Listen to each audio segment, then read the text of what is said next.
Entramos dichosos a la sala oscura. Entre las butacas de terciopelo rojo gastado por incontables historias flotan partículas de polvo que danzan bajo la luz del proyector. El cíclope mecánico que escupe sueños contra la pantalla plateada. El aire está impregnado de aroma a palomitas recién hechas, mantequilla, caramelo, expectativa y nostalgia. Las paredes guardan ecos de millones de risas y sollozos, testigos de primeras citas, tardes familiares y solitarias escapadas. En la penumbra los espectadores son solo sombras unidas por un ritual antiguo, el de perderse en mundos ajenos durante 2 horas. Cuando las luces y murmullos se apagan, la pantalla cobra vida y a partir de ese momento los presentes respiran casi al mismo tiempo. La sala de cine es ahora un templo secular donde los feligreses acuden a comulgar. Es del cine donde nacen y se nutren muchas de nuestras pasiones humanas. Pudimos hacer un podcast solo de cine, pero hay cientos de shows que hablan sobre el séptimo arte. Pudimos haber creado un programa exclusivamente de ciencia, pero de igual forma existe una gran cantidad de gente dedicada a esos temas. Y finalmente pudimos crear un foro para hablar de todas las cosas curiosas y extrañas que suceden en el mundo, pero hay muchos y muy buenos programas que hablan sobre todo aquello que nos parece espeluznante, sobrecogedor e inusual. Así que al final pensamos, ¿por qué solo hablar de un tema? Cuando hay tantos que merecen nuestra atención y despiertan nuestra curiosidad. ¿Por qué limitarnos a solo hablar de cine, el cual ha sido la pasión de nuestra vida, cuando también el espacio, los viajes en el tiempo, los asteroides, agujeros negros, cuasares, el planeta Marte, agujeros de gusano, los viajes a la luna y tantos temas también nos apasionan? Pero esperen un momento, ¿qué hay sobre todos esos relatos de la historia que son realmente fascinantes? Mientras más oscuros mejor, ¿no? Qué interesante es desentrañar los misterios de lo extraño, lo inusual o como decía el genial Robert Ripley, todo lo que es real, aunque usted no lo crea. Es por eso que en este programa hablaremos de todo eso, básicamente 3 cosas, el cine, el cosmos y el misterio, pasando por muchas otras como la ciencia ficción, los libros de detectives, las novelas históricas, los programas de televisión más fascinantes, los misterios de la historia más intrincados, los cuentos de terror más espeluznantes, y a veces simplemente hablaremos de lo que nos gusta y de lo que no nos gusta. Pero lo que más nos interesa es invitarte a compartir también con nosotros lo que te mueve y lo que te apasiona, y de lo que también podrías hablar horas y horas sin cansarte. Queremos que todos tengan un lugar a bordo.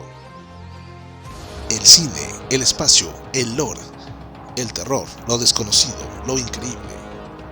Sean bienvenidos todos a este viaje fascinante, extraño, aterrador, inspirador, pero ante todo cinematográfico. Soy Alejandro Hoyos y esto es Cine Cosmos.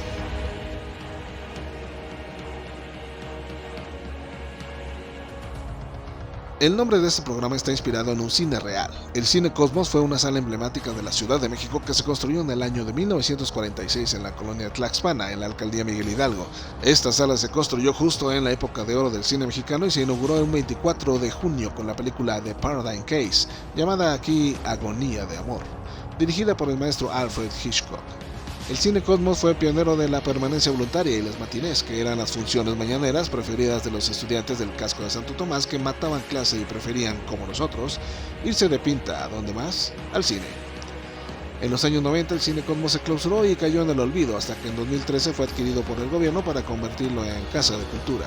Pero esta etapa de su historia ya no nos concierne. Una vez que dejó de ser cine, dejó de interesarnos y preferimos recordar su historia e inspirarnos con su nombre. Mejor nos remontamos un poco al 21 de noviembre de 1979, fecha en que se estrenó en México la película Alien, a la que los genios de la mercadotecnia añadieron el subtítulo El octavo pasajero. Apenas nos recuperábamos de la revolución fílmica que provocó Star Wars o la Guerra de las Galaxias, 2 años antes, en el 77. Fue el guionista Dan O'Bannon quien decidió tomar un rumbo un poco diferente de las historias de aventuras espaciales y crear uno de los monstruos más aterradores del cine, el xenomorfo. Una criatura humanoide de apariencia casi esquelética, con una piel verde oscuro casi negro brillante y una gran cabezota alargada sin ojos, pero equipado con una práctica mandíbula retráctil que podía extender a voluntad y que lo hacía un cazador mucho más eficaz. Es un organismo perfecto, un superviviente al que no afecta la conciencia, los remordimientos ni las fantasías de moralidad. Esta última declaración fue hecha por Ash, un androide modelo 120-A2 de Hyperdyne Systems, fabricado para la empresa Weyland Yutani, según la trama de Alien. La palabra xenomorfo proviene de la yuxtaposición de 2 raíces griegas, xenos, que significa extraño o extranjero, y morfo o morphos, que significa forma, por lo que el sentido literal de la voz es de forma extraña o desconocida. La primera vez que se menciona este término en el cine fue en 1986 durante la segunda película de la saga llamada Aliens, durante la conversación entre los personajes de Hudson, Gorman y Frost. ¿Cuál es la pregunta? ¿Esto va a ser una lucha en firme u otra cacería de bichos? Todo lo que sabemos es que sigue sin haber contacto con la colonia y que puede haber por medio un xenoformo. Perdone, señor, ¿un qué? Un xenoformo. Una cacería de bichos.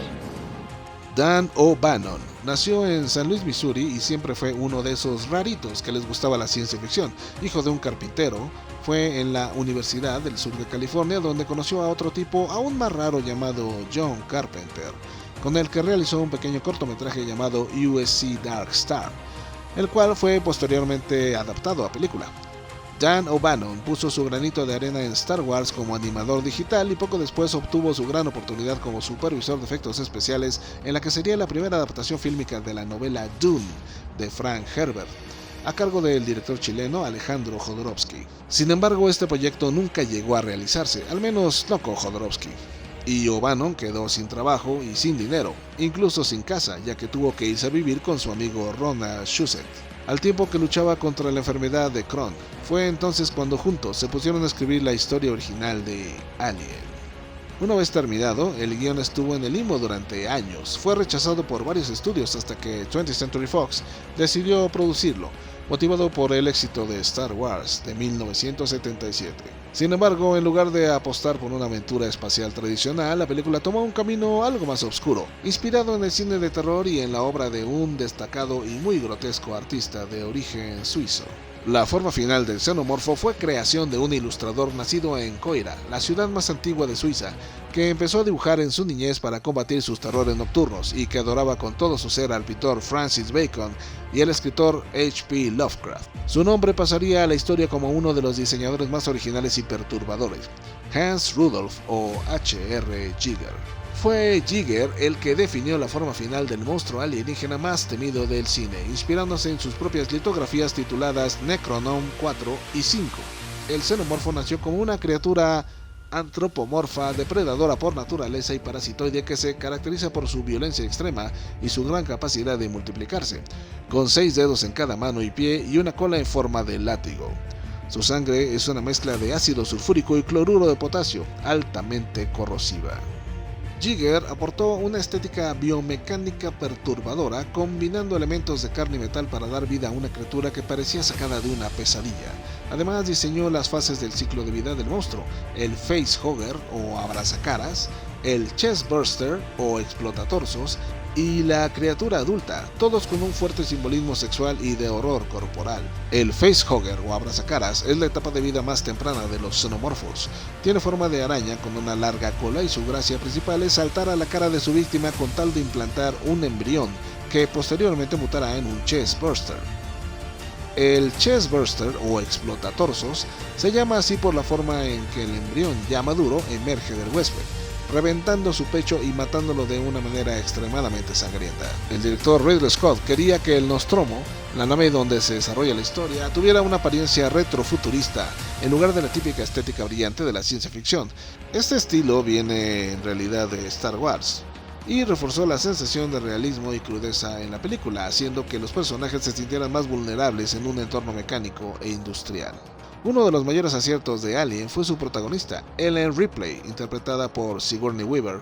Se convirtió en una de las heroínas más icónicas del cine. En un principio el personaje no tenía un género definido en el guión, pero Weaver impresionó al director y a los productores con su prueba de cámara, lo que la llevó a obtener el papel. Curiosamente, Veronica Cartwright, quien interpretó a Lambert, inicialmente audicionó para el papel de Ripley y no supo que interpretaría a otro personaje hasta el inicio del rodaje. Otro problema de casting ocurrió con John Finch, quien originalmente iba a interpretar a Kane. Sin embargo, una complicación médica lo obligó a abandonar la producción y John Hurt fue contratado de emergencia. La película construye su terror de manera gradual. Los primeros 7 minutos no tienen diálogos, permitiendo que la audiencia se sumerja en la atmósfera opresiva del Nostromo. La sensación de claustrofobia se refuerza con tomas cerradas y pasillos oscuros que dan la impresión de que la nave es un laberinto sin salida. Los efectos especiales de Alien fueron innovadores para su época. La nave Nostromo fue una maqueta de 10 metros de largo que era movida con un montacargas camuflado. Para lograr la ilusión de un planeta extraño se usaron cientos de toneladas de arena iluminadas con luces de fondo para crearle un efecto de profundidad. El diseño del androide Ash también tuvo un truco visual interesante. En la escena en la que es decapitado, los maquilladores utilizaron leche, macarrones y cebolla para simular los fluidos internos del robot. Para el xenomorfo adulto, el equipo de producción necesitaba a alguien con proporciones inusuales. Fue así como encontraron en un bar a Bolaji Badejo, un diseñador gráfico de 2 metros 20 centímetros de altura. Badejo recibió entrenamiento en pantomima para darle a la criatura el movimiento lento y amenazante que requería. El traje del alien fue confeccionado con látex, tubos de Rolls Royce, escamas de serpiente y un cráneo humano real. Inicialmente se construyó una cola mecánica, pero nunca funcionó correctamente, por lo que se optó por una versión de goma. Con un presupuesto final de $11 millones, Alien recaudó casi 100 millones a nivel mundial. Su éxito generó una saga cinematográfica con secuelas dirigidas por cineastas de renombre como James Cameron, David Fincher y Jean-Pierre Jeunet.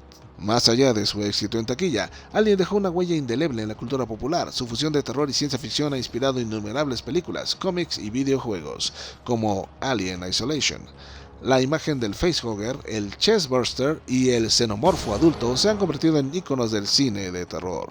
Además, el personaje de Ripley redefinió el concepto de la Final Girl en el cine de horror, estableciendo un nuevo estándar para las protagonistas femeninas fuertes e independientes.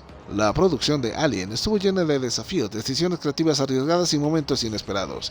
Sin embargo, el resultado final fue una obra maestra que sigue siendo estudiada y analizada por cinéfilos y expertos en cine. Su combinación de terror psicológico, efectos prácticos innovadores y una estética única han asegurado su lugar como una de las mejores películas de terror y de ciencia ficción de todos los tiempos. Si aún no la has visto, prepárate para una experiencia cinematográfica intensa y aterradora, porque después de todo, en el espacio, nadie puede oírte gritar. Esta es la historia de cómo se realizó la película de 1979, Alien. Pero quédate después de este breve corte comercial para hablar sobre una de las curiosidades más extrañas de la filmación de esta icónica película de terror cósmico. La nave Nostromo se dirige a la Tierra. Kane, un miembro de la tripulación, se encuentra inmovilizado con un facehugger aferrado a su rostro. Después de un tiempo, el facehugger simplemente cae muerto y Kane queda libre. A la mañana siguiente, el hombre despierta y se encuentra almorzando en cubierta junto con sus compañeros, como si nada. De repente, Kane empieza a convulsionar, retorciéndose del dolor.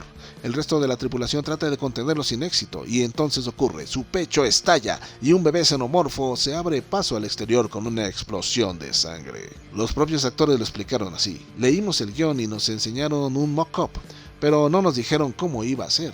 Solo nos comentaron que su cabeza se movería y que tendría dientes, declaró Veronica Cartwright, quien hizo el personaje de Lambert. Se llevaron a John por la mañana para prepararlo y nosotros estuvimos en el piso de arriba durante 4 horas. Nadie sabía qué demonios estaba pasando. Harry Dean Stanton estaba en el pasillo tocando la guitarra. Según Sigourney Weaver, la teniente Ripley, el guión solo apuntaba a que la criatura aparecería, pero no decía de qué forma. Había 4 cámaras filmando, 2 técnicos se hallaban debajo de la mesa con una máquina de sangre comprimida. Nadie dijo una palabra, pero Sigourney lucía realmente asustada. Dije, ¿estás metida realmente en tu personaje? Y ella contestó, no, tengo la sensación de que voy a sentir mucho asco ahora mismo. Japhet Kotto, quien hizo el personaje de Parker, dice, nos preguntamos qué coño estaba pasando. ¿Por qué están todos mirándonos así? ¿Por qué visten plásticos protectores?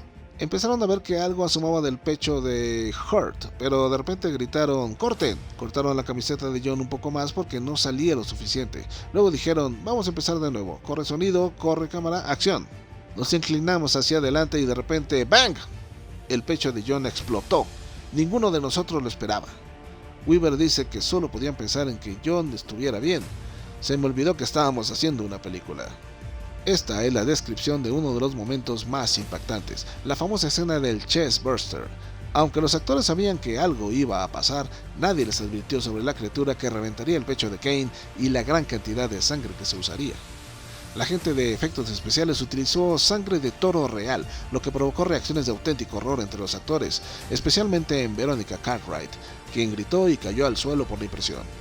Ridley Scott quería capturar una reacción auténtica de terror de parte de los actores y por fortuna para nosotros se salió con la suya. Este episodio de Cine Cosmos fue escrito y narrado por Alex Hoyos. Las fuentes consultadas se encuentran en la descripción del episodio. Este podcast es producido en español y en inglés. Conozca más sobre el proyecto Cine Cosmos en cinecosmospodcast.com.